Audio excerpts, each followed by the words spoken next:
listening, trainingsites.io. These are our live sessions every Wednesday. We do them at 1 o'clock, and it's your chance to basically ask some questions.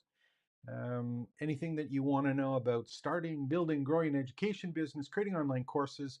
And I spend a lot of time talking about AI and AI prompts just on how that fits in. So going through all my checks here, looks like we got some sound on the other side, which is good.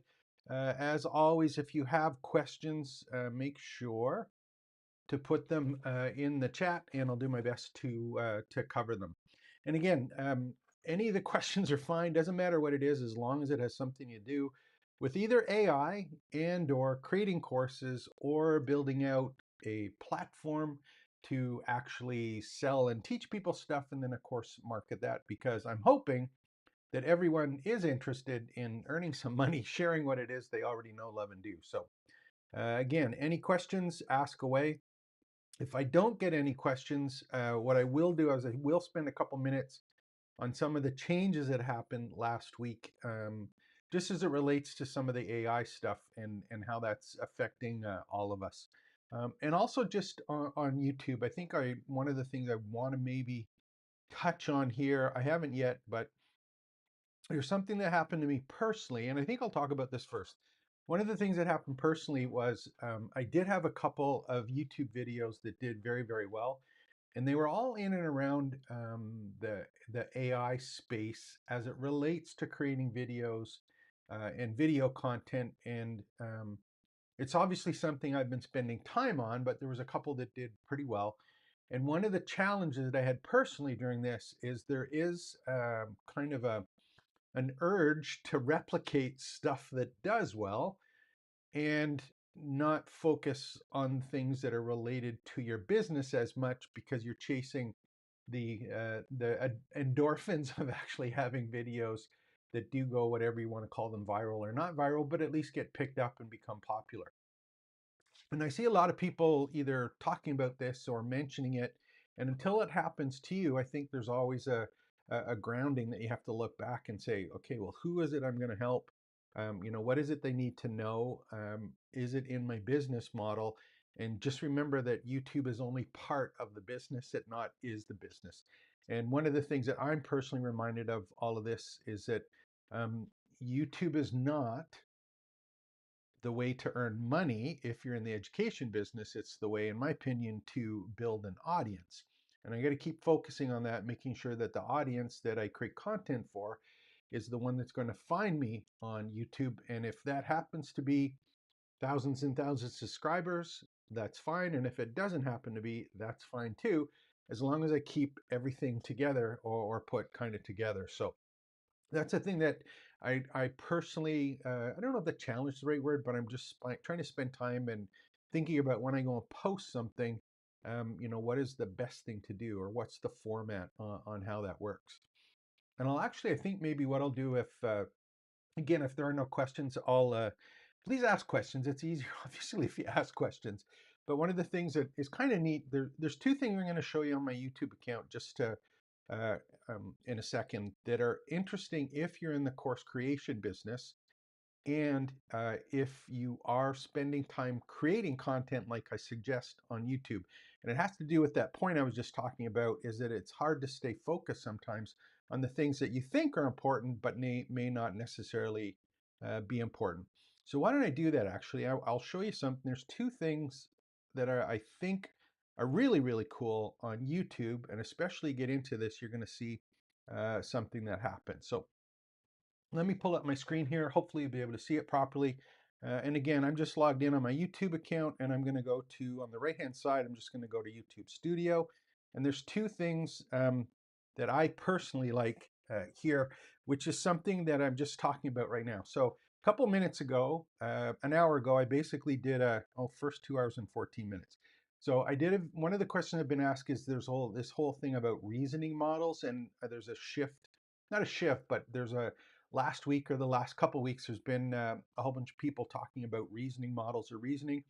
And I did a video up this morning just talking about what the difference is and how it applies to people who are creating video content or course content. And I put it up. And one of the things that I always kind of struggle with personally is whenever you put a video up, there's some stats here that you kind of run into, and it's ranking by views. And the number of views is either up or down, and impression and click-through rate. So if you go and I take a look at this, it shows me, for example, of the latest top 10, where this is in terms of the uptake of that particular video. So it's like you do a title, you do a thumbnail text, and you're trying to figure out, is this going to be building enough curiosity to get shown or people to click on it to get started? And it's really hard because you look at this right away and you can see on this one, it's actually lower than my typical. So I'm going, oh crap, the thumbnail's not right, or the title isn't right. You know, what do I got to do to change it? So that's one thing that really happens when you're going through that, is just trying to figure out, do I put a title and a thumbnail that's going to actually get this to be a better ranking so more people see it, or do I spend the time trying to figure out, is this something that I should just focus on explaining what it is for the people that I'm trying to explain it to? So that's kind of one thing I'm personally not struggling with, but I'm kind of thinking through. Here's the other one, and this has to do with creating content in courses. And if you haven't done this before, one of the things that you'll see here is, you have a whole bunch of videos are listed. You've been posting videos, and this is a really good one, I think personally for me, because they have the inspiration tab that's here just to the left of the videos in your channel content. And one of the things that comes up is a list of ideas for YouTube videos. And the part that I think is important for you, if you're using YouTube and building that audience, the the inspiration ones that come up, in general, from what I found, reflect the YouTube videos that you've been creating. So if you create a whole bunch of YouTube videos and you come to the inspiration tab, and it's a mishmash of stuff, then you know that YouTube doesn't know what you're actually talking about, your topic, and that the videos you've been creating aren't consistent in a particular space. But on the other hand, if the inspiration ones that come up and all of the ideas are about using AI, future of Gemini 2, AI powered video editing, creating videos with no camera. These are all ones that I've done videos on that have done well. So it's kind of an interesting space. It's like you're using this to build your audience, to clarify that you've got a message to them. And then do you do it so that you get in front of a bigger audience, or do you tailor it for the audience that you're trying to help on your personally branded campus? And I think that's stuff that we're all going to have to deal with moving forward. So okay, here we go. A couple questions for Nomadic King. Thank you very much. That part's great. Should I move my, I better move my, let me just do this, see if I can move myself down. There we go. That's better. Um, Question, what's the plugin you use for your campus, from Glenn Daniels? That's actually a good question. And I did up 2 videos on it. One's published, one's not published. And I'll basically go over the pieces for the campus that are in this one. And again, I have affiliate links below. If you would like to click on those, that would be awesome. But the one that I'm using right now that you see on the trainingsites.io one, and I'll open this up. I have it in the dark mode right now, so you can see that. Let me just put it in the daylight mode, I think it is. There we go. So this is a particular, I'm calling it a personally branded campus. And this is basically, think of it as a mini YouTube. Like if I build an audience on YouTube where everyone is there, my goal for these ones is to basically create my own members that are specific to me, where I can post my videos, my discussions, my information, all of that particular stuff. So this particular platform that I'm using here, this is a WordPress site, and the one that is actually running on here is one called Fluent Community.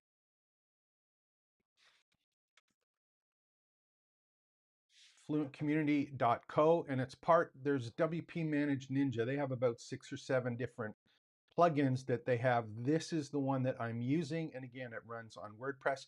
And this is the one, we have a developer's license on this particular one. So remember I talked about at the start about having, YouTube is not a business. It is just building the audience for your business. In my opinion, you can earn some revenue from it, from things like AdSense, but it's about getting people into your ecosystem. And one of the things that I have in my ecosystem is we do have an agency that builds out these campuses for people. So if that's something that you were looking at, Glenn, we do done for you campuses where people just basically plug their content into it. And we also do fully managed campuses, and those generally are for companies or people that are doing training on a large scale, and the training needs things like certification and quizzes and multiple instructors and assignments and that kind of thing. So that's another revenue stream that people get introduced to because they found me on YouTube, became a member, and then I have the opportunity to market to them. So this one's called Fluent Community, and it is very, very similar. Again, a WordPress one, it is very similar, and I think they creatively plagiarized it from one called Circle and circle.so, and that's another kind of community one, but that is a software as a service where you're renting space with their particular tool. So I don't know if they have a demo on this one. You can see the demo here. There's the actual circle.so interface, and if you look at the Fluent Community one, it's pretty similar. So one is on WordPress, one is a service, and I'm pretty sure they kind of I use the word creatively plagiarized. They put, oh, my apologies, I didn't have the screen. And let me go back. So circle.so is the one here. This is a demo from circle.so. Sometimes I do that, and I apologize for that when I have multiple monitors going. Sometimes I'll be looking at the screen, but I forget to switch over the camera that you guys get to see. So this one is Circle, software as a service. Okay, you can see it's got a pretty similar format here. The one that I'm using with WP Managed Ninja that looks like this is from fluentcommunity.co. And I'm saying that we have a developer's license on fluentcommunity.com. So this is one of the tools that we basically, if you host with us, or if we're doing a campus for you, or if we're managing a campus, this is one of the tools that you can possibly use to do that. So one's a WordPress install, the other one is a service. So that's just an example. This one has a community and a basic course feature. So I'm not entirely sure where Circle is at this point, but they're usually pretty similar. When I say basic, that's actually the video that will be out a little bit later this afternoon, where I kind of go over the two different approaches to it. And for me personally, what I found in my space is that keeping the course part simple and modular and smaller has been more effective doing this. And I'll just give you one kind of stat that I found. Let me just open this one up here. And again, this was in another video. I'll try and put the link. I'll put it in the campus. Actually, let me just do it because it might be here. This is one. Let me go through the feed here. I'm just going to go through the feed here. Yeah, this is the one here. So this is one here, 2024 e-learning stats for online course creators. And I put the link. If you haven't gone here, make sure to join the campus if you haven't joined. The link for that is right there, trainingsites.io/join. It's free. But this is a particular stats, and it was 2024, and it's a website called learnopoly.com. And the part that was pretty scary for me personally on that one, and it's actually in the video that's up here, this one here. The part that is really scary there is in it, the stats that they referenced, and there was 140 stats I think they talked about. The one that they referenced, which was the scariest one, is that they said on Udemy, which is a massively open online course platform, that particular, and there's thousands of courses on Udemy and thousands of instructors, I think, but the part that was really scary was that those courses on Udemy had a 3 to 8% completion rate, even from the top instructors. So if you look at a traditional course or the way they were structured before, where it was a course with multiple sections, multiple lessons, multiple segments, maybe 3 tiers. So you have you know, a course with segments. Segment has lessons, and each of those lessons has topics. If you go to Udemy, sometimes you see 40, 50, 60 videos in a course. And a lot of times what was happening is that those particular platforms, people were kind of picking and choosing and not even finishing the course. So for me personally, in the market that I'm in, I'm using a simple platform for delivering the course content and trying to get it in smaller chunks and smaller pieces, as opposed to creating bigger courses that are big, long, and drawn out, which aren't going to get finished anyway. So that's the way I'm doing it. The other issue is that if you look at something, for example, another platform that's a WordPress one, and again, this is covered in the other video that'll be out a little bit later this afternoon. LearnDash is a learning management software plugin for WordPress, but it is a standalone plugin that is specific to courses. The Fluent Community one has a community and courses, but the LearnDash one is specifically for delivering courses. And on that one, there's things like instructor roles, group management, grade books, notes, quizzes, all sorts of these additional pieces that are available, and you have to kind of integrate it and put it together. This one works really, really well. I use with a lot of customers that are business to business spaces. And one of the easy examples of why this is important is that they have internally, they have to certify each year the people that work in the company. So they have to complete the course, they have to pass the exam, and they have to have a certificate that is renewed every year. So I can't do that in Fluent Community, but I can do it in LearnDash. So it really depends on how or what you're actually leveraging or creating with your education business. And that gets back to the start when I always talk about the campus map. And if you haven't seen that before, that's a free course that's available here. And these 10 steps in this is the entire part of all of the things that you have to do. And please, if you haven't taken this course, please go and take it. It is basically the foundation of any education business. And I've picked this up over the last 25 or 30 years building membership sites and all sorts of courses and stuff. So you're going to have to do these things at some point if you're going to have more than a course or try and sell courses as a way to generate revenue. And having a business model and understanding the purpose of your business determines the platform that you end up creating or using. So hopefully that helps a little bit. We'll go through there. So what are the most likely tasks? Again, and I got to learn. The other thing I'm going to do here is, and I have to apologize. I use Ecamm for these live streams, and it's on a Mac. And the part that I don't know how to do really well yet is I have in front of me, I have the actual chat that shows up, but I'm not entirely sure how to get it to actually scroll up and down. So if I miss some of the questions, I don't know how to get those out yet. Glenn, yes, I do have an affiliate link for you. Actually, I'm going to show you something right now just so that you have it, something to keep in your back pocket. If you are using WordPress, one of the things that you might want to do is look at a tool like this one here called betterlinks.io. And again, I'll put the affiliate link for this, but one of the things with that is that I have a whole bunch of affiliate links. I have a whole bunch of links internally. And one of the things is sometimes it's hard to keep track of those.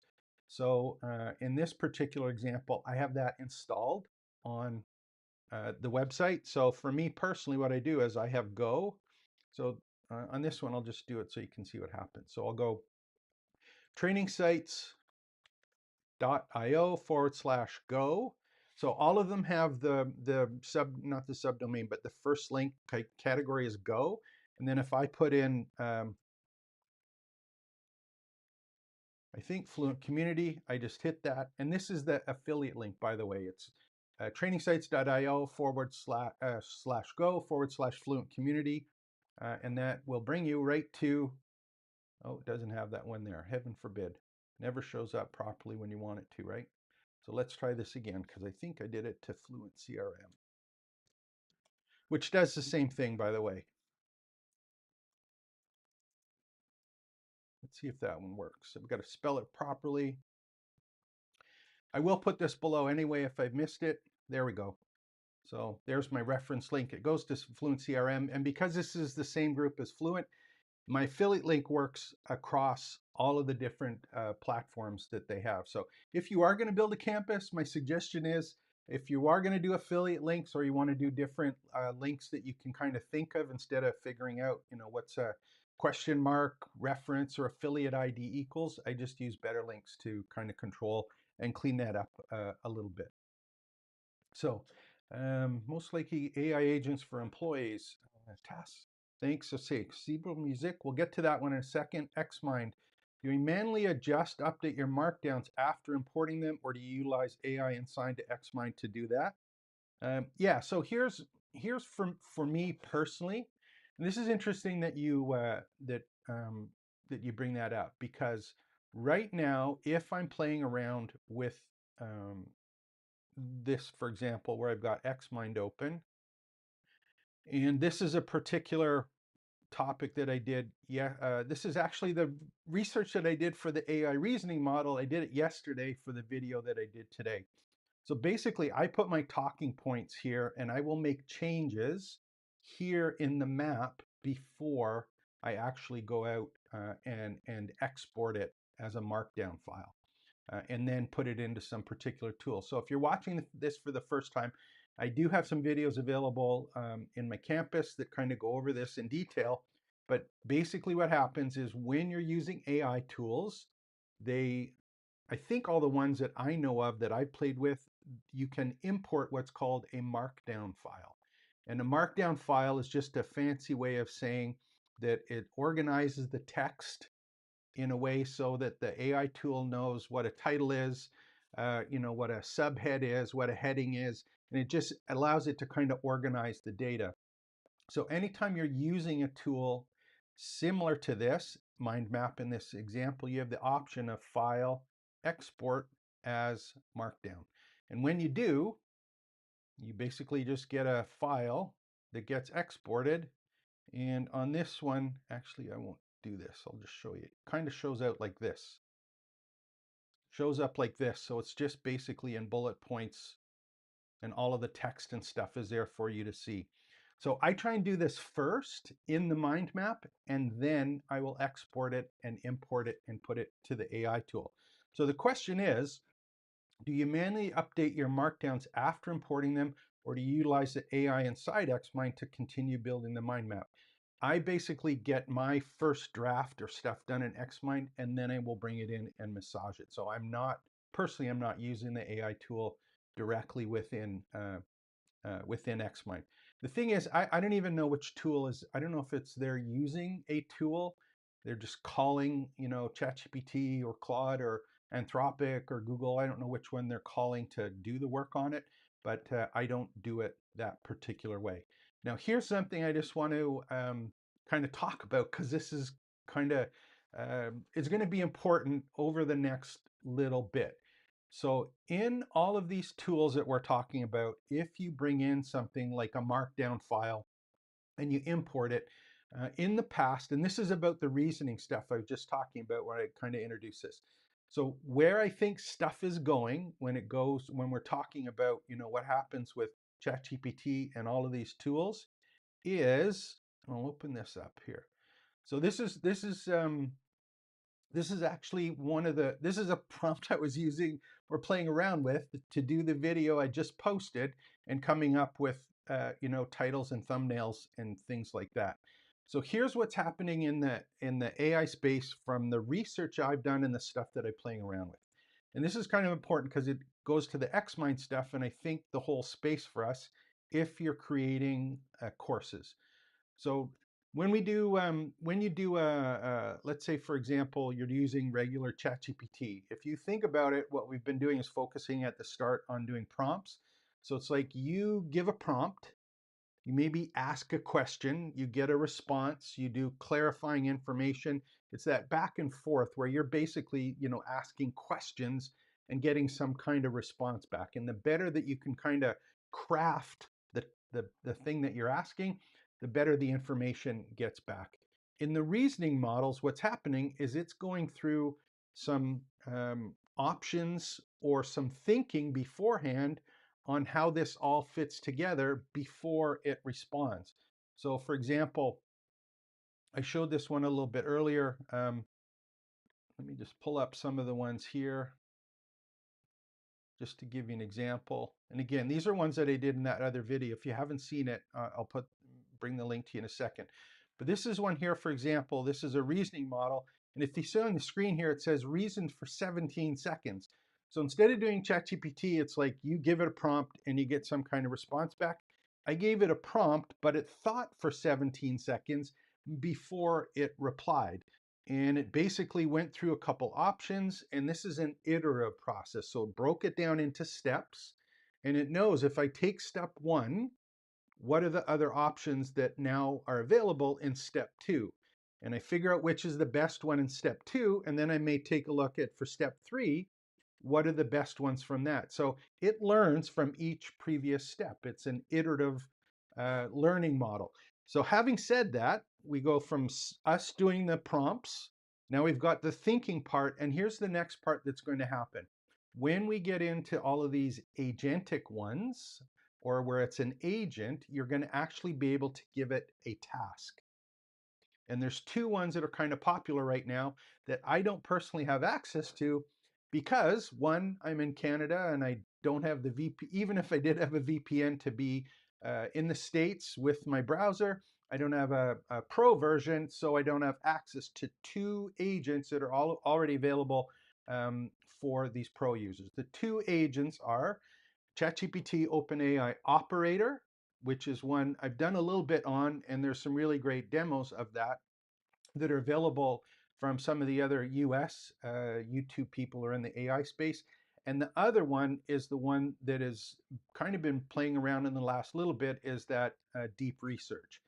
So those are two agents. And the first one, the operator one, is the cool one. So if you ask operator to complete a full task, no, not just asking a question, but doing a full task. So if you have a mind map that you create, you can give the task to operator that what you want it to do is you want it to take the markdown file or even the XMind application, log into your XMind account, download or create a syllabus or something in the web version of XMind. Anything that's in your browser, it will do. You can go and have it export a markdown file, bring it in and actually create a full syllabus on it, the lesson breakdowns for it, the full YouTube script, the reference materials, the emails, anything that you do in the browser, that agent will be able to do it for you based on you giving it a task. And we've always had to do this separately before, but now we're going to be in a position where giving it to operator, it's going to be able to do that. And from what I've heard, this will be available, I think, either in, I think, end of February, beginning of March for people with a Plus program with some limits on it, but it's going to open everything up again for us creating content because it's not just us getting prompts and figuring out, what to prompt and what do I need. It's basically saying, here's the format I use for courses. Here's the mind map I'm starting with. Go and create a course for you. And if you ask it to have the marketing materials, the social media posts, the lesson plans, the quizzes, the syllabus, the video scripts, that kind of stuff is going to be done for us quickly. So that's kind of, XMind, we can do it now. We're gonna be asking different questions in 2 months from now about how we create all of this content and how it fits in. So, um, so your workflow GPT Markdown, XMind, but you bring the additional updates to that Markdown. Actually, I do it backwards. So I do the mind map first. Well, technically, yes. It's all, um, and I did have a video on this, but just to kind of recap it, um, let me just show you a couple things that I do in the background. And again, these are the ways that I do it. It's not not perfect. If you have suggestions or stuff, put them in the comments below. I'd love to have any way of doing it. But what I'll do is I'll open up a screen here and kind of just show you in behind some of the things that I do on it. so that you can kind of see where the workflow is for the YouTube videos and or the courses. So one of the different plugins that I have in my campus is called Fluent Boards, and this is basically a project management tool that you can have right within your WordPress site, and it's a basic project management tool. It's from Fluent, the same people that I just showed you before, but it is a way to really kind of do a bit of management about a project. And one of the projects I have is the YouTube videos, for example. So I'll open this up, hopefully be able to see it okay. But on this one, what I do is I try and keep track of all of the different ideas that I have. Right now there's 91 that are here. And I'm not perfect at this, but what I try and do is basically put these together. And let me see if I've got one that's filled out here with the steps. Let's do another one here. Yeah, so what I'll try and do on these ones is I will put together usually either some kind of description that's there and some bullet points, and actually some of them I have a template for posts. So what I do is I put these together first, where I kind of go, oh, that's an idea, or that's something that can be applied, or those are questions that I need to actually take or work on. And then what I'll do is I'll do a little bit of research, maybe on Perplexity or some of the tools, and I'll brainstorm and get some ideas on how that fits in to my campus map, that process that I have, the 10 steps. But I'll do some work first, some brainstorming research. And from there, what I normally do is I will manually create the mind map. So I don't take it from ChatGPT or the AI tool and get it to create markdown file and bring it to XMind. Normally what I'll do is I kind of play around with it manually. You could do that. You can easily say in the AI tool, put together the content or put this into a logical step-by-step process and provide a markdown file for me, and then I'll import it into XMind. I don't usually do that just because the videos that I'm doing tend to be the ones I focus on are ones that are a little bit smaller for YouTube, or just answering a single question, not a full kind of process there. Hopefully I was showing that screen when I was doing it. If not, let me know in the chat and I'll go back to it. Yeah, so a little bit of playing around with the content first, and then I go to the XMind and I flush it out, and then I will bring it back into the tool to break it down and get some detail in it. And again, if you haven't got that, let me just open up also another page here, and we'll do this one.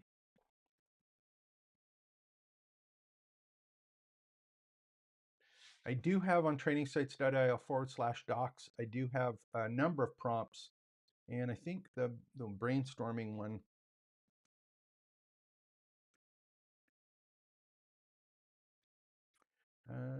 yeah, so I do have some prompts here in course research and brainstorming prompts. So I do have a number of prompts that I do just to warm up. So I may do this first just to kind of figure out stuff, take a look at it, see if it's something that I can flush out that has some meat to it, or it's ones that I actually want to cover or focus on. So hopefully that helps.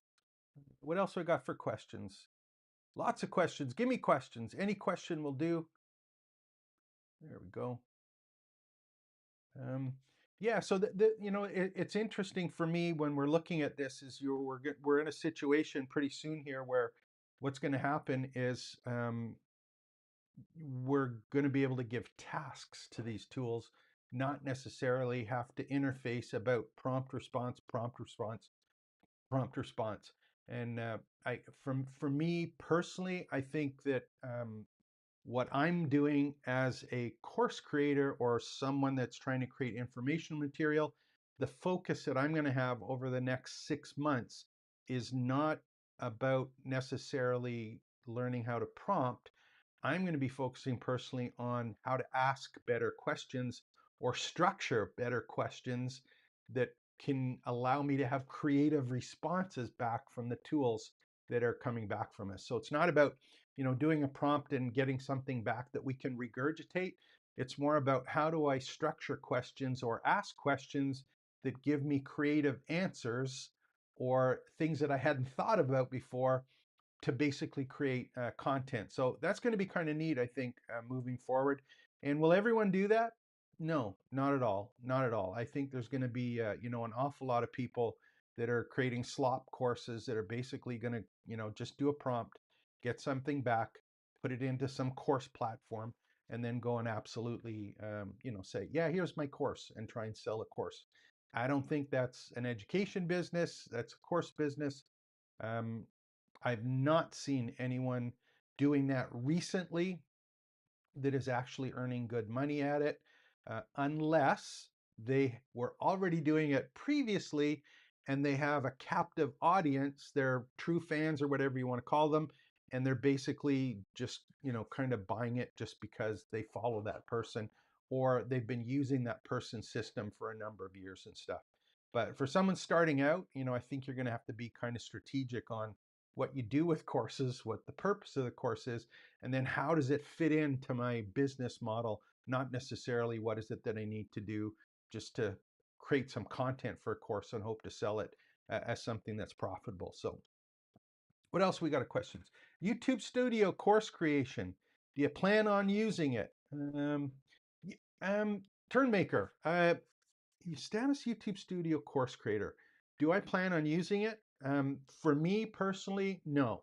There are some course creators and here's the other one I did a video on this one too. I'll open this one up because this one's kind of cool for people who are just starting out, and hopefully, let me do, there. I'm going to go to labs.google, and if you haven't gone to labs.google, it is a good place to go just to kind of see what's happening with Google. Now, the one that is interesting for video creators and creating courses, if you're just starting out, and let me do this one. We'll go to experiment. So it's labs.google.com or labs.google/experiments. And here's the ones that I think are kind of interesting. The first two is Video FX and Image FX. Those ones are kind of neat because if you're just starting and you're afraid of being on camera or you're uncomfortable editing and things like that, we're going to be able to shortly. You can play around with this now if I'm not mistaken, but Video FX, so it's basically you give a text description that you could have created using Google Gemini or any of the AI tools, and it will actually create the video for you. And it does the same thing with images. Now, the other one for course creators is, hopefully it goes here. I don't know if they have it here or if they've moved it. Let me see if it's here. Whisk, S Photos, Magic. Pictures. I don't know if they've changed it. Let me just see if I have it available for me here. If you are in or using Google Docs,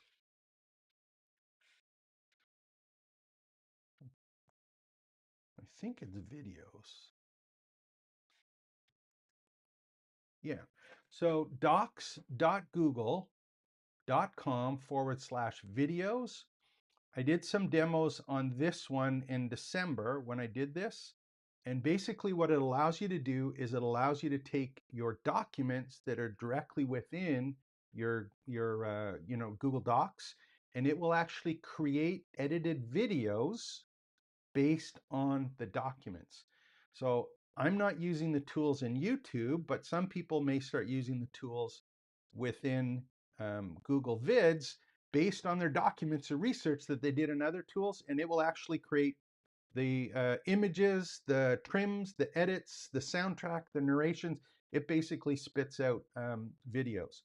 On the YouTube one, I haven't played around with it personally, so I can't really comment on whether I'm going to use it. The reason I don't think I will, just kind of talking about it quickly, is because I do live edits. I don't do any editing of any of the videos. I basically go live, and I use my little stream deck here to, to switch between the scenes here. And I try and do live edits while I'm doing things, so it's not something that I edit after the fact. So these are all done in one take. All of the videos that I do in one take. There's no editing or adding or splicing things together. It's just kind of that's the style that I like. And the only reason I do is because I'm incredibly lazy when it comes to editing. First of all, I'm not technically I'm technically challenged when it comes to design and editing, and the speed it takes to actually create content now, I think, has accelerated. And personally, I think it takes, in my space, it takes too long before going from an idea to getting something that is fully edited. So my system kind of works for me right now, and I'm going to continue kind of using that. So I won't be using personally the YouTube one. The thing that might end up working is if the Google Vids ones, comes along and it really gets going. That might be something that makes sense to play around with and be able to create videos quickly, where you've done the research instead of getting in front of the camera or figuring out all the pages that you're going to talk about in a session. It's just like, you're the doc, create a 5-minute video for me that either answers that specific question based on the content and research that I've already done. So that's kind of mind a Kai gig on it, doing that. The one thing I will actually mention, TurnMaker, and this is something that you're going to see more of, I think, in the next little while, which is going to be interesting for all of us, is we're going to be able to see, if I go to my channel here, and again, I haven't played around with this too much, but on the one here, does it show up on mine? I don't think so. You're going to see the communities tab. I don't think I have mine showing here. There's one that's going to be a communities tab. Oh, let me see if it's.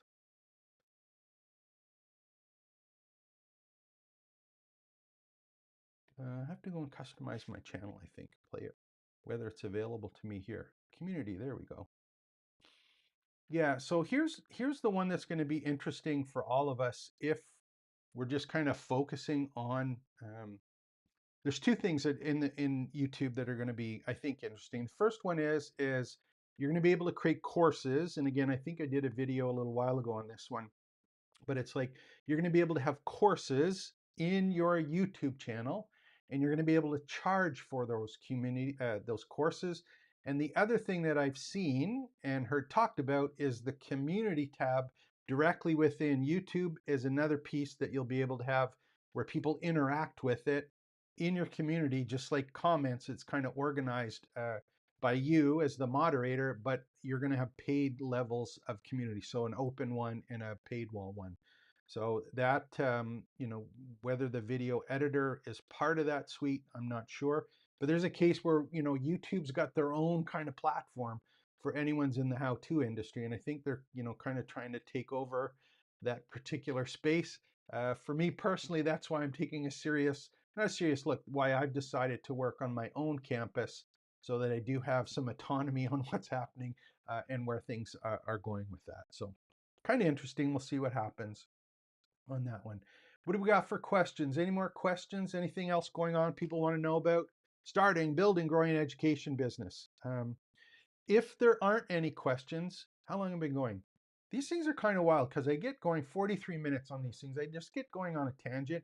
And I will talk about this quickly for 1 second, because some people say, I don't know what to say, or I don't have anything to talk about. I think that if you're passionate about something and you are educated or willing to educate yourself about any topic, right now there's always something to talk about. You just have to kind of find a format or a platform that allows you to kind of do that you're comfortable with. I think personally doing live stuff on YouTube is the best way to do that in the long term.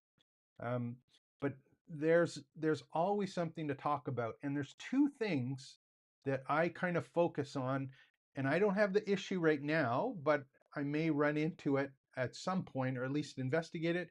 But there's two kinds of content on YouTube, in my opinion. The first one is the content where you share basically your expertise or stuff that you're trying to teach. The other one is observational content, and that is one where you see what other people are doing and comment it with your experience and see how it either agrees, disagrees, or that there's stuff that you can learn from it. So if you're struggling with, putting content together or figuring out what to say, here's my two kind of things on that. The first one is Look at what other people in your space are doing, and don't be afraid to look at what they're doing, think about what they're doing, and comment on what they're doing. And let people know, hey, I really think this is a great idea, or I don't think this is a good idea. And then also say, hey, this is what I'm doing or what I'm going to try. And then later I'll give you the results. Um, the funny thing when another thing that kind of when I get started is if you go to YouTube and you actually go to, I think it was 2008 or 2005 when it first came out, if you see the purpose of YouTube, they had one or two sentences of it, and it was about sharing your ideas on video. It wasn't about going viral. It wasn't about, creating big subscriber lists. The only thing it was for was just sharing your ideas with your friends online in videos. So, don't be, my suggestion is don't be afraid of doing that.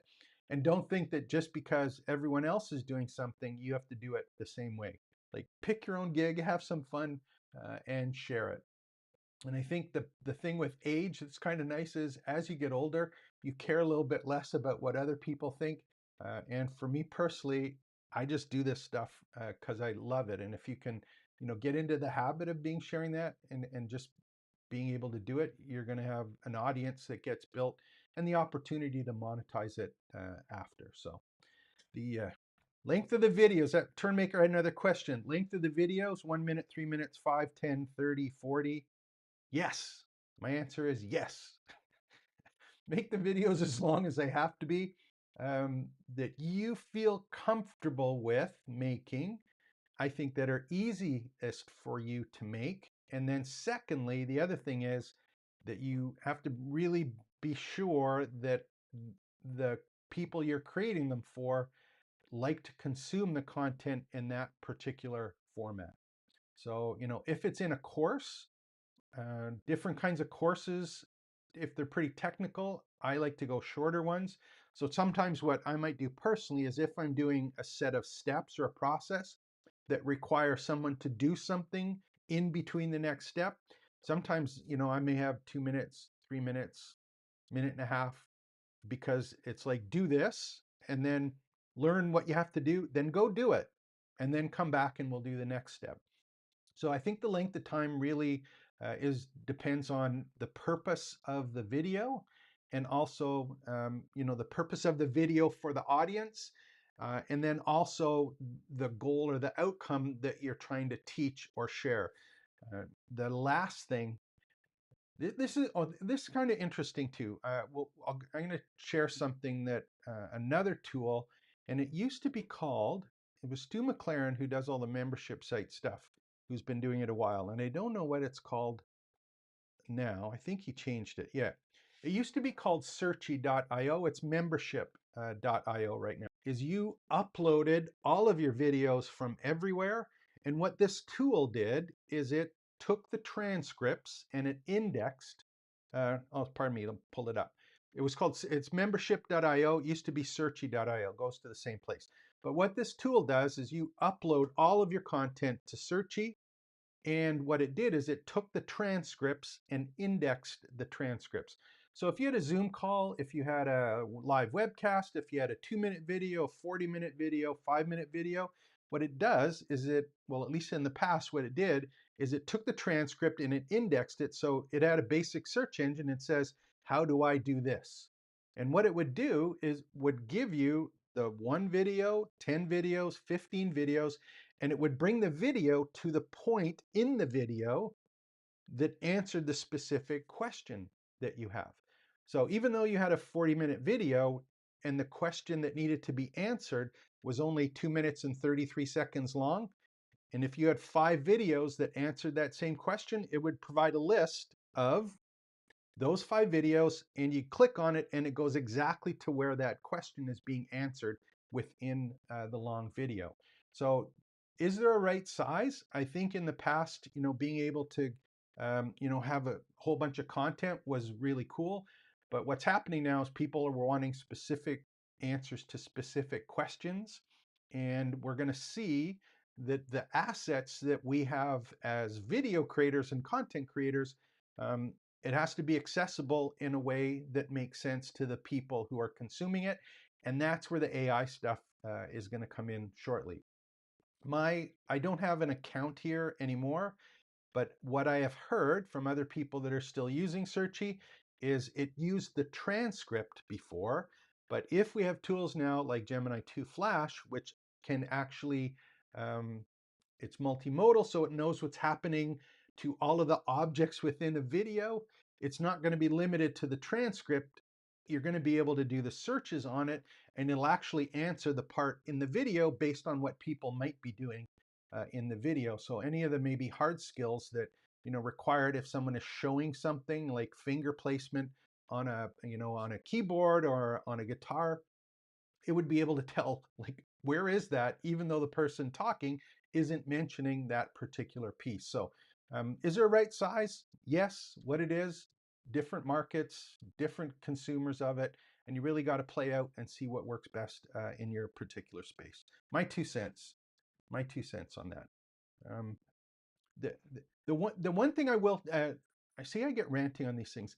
The other thing for content, um, I'm of the firm belief that you should be creating content as much as you can around your topic.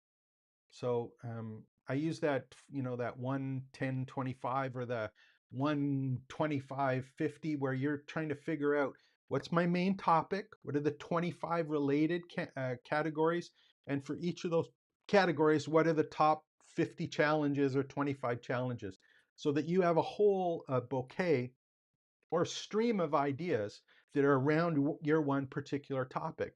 So if you can do that and create content around all of those so that you have a big ecosystem of your content, I think you should create those videos as fast as you can in as whatever format as you can, so you're building out your archive that these AI agents and things are going to be able to pull on. I'm the firm belief as well that this kind of stuff is 2025. We're going to be seeing these things in 2025 where, you're going to be able to have a library of your videos, and, you're going to have tools, whether it be, ChatGPT or Claude or the ones Google Gemini, whether it's those tools directly or other people who are creating apps that use things like Gemini 2 Flash, that whole AI tool that's multimodal. You're going to see all sorts of stuff where they're actually accessing your videos. And whether that be on YouTube or a Notion database or your WordPress site or Vimeo or any of these other places, that's coming. I think it's going to be here this year. And even if it's not, and it's the beginning of 2026, that's fine too, because if you're creating videos, you're going to have a whole complete library of content for these tools to play on. So hopefully that helps a little bit, just kind of ranting, playing around with that. It's exciting times for sure. If you're wanting to create an online business or the education space, or you want to teach, creating that content is a lot of fun. So what else? Any other questions here? Is there anyone that else has a quick question before I finish things up? Because I can just go on this forever and ever. Turn makers there. Any more questions? Let me double check. Don't think so. There we go. Yeah, that's it for today. Lots of fun. I will say that I do have some additional videos coming out about the platform and picking the platforms.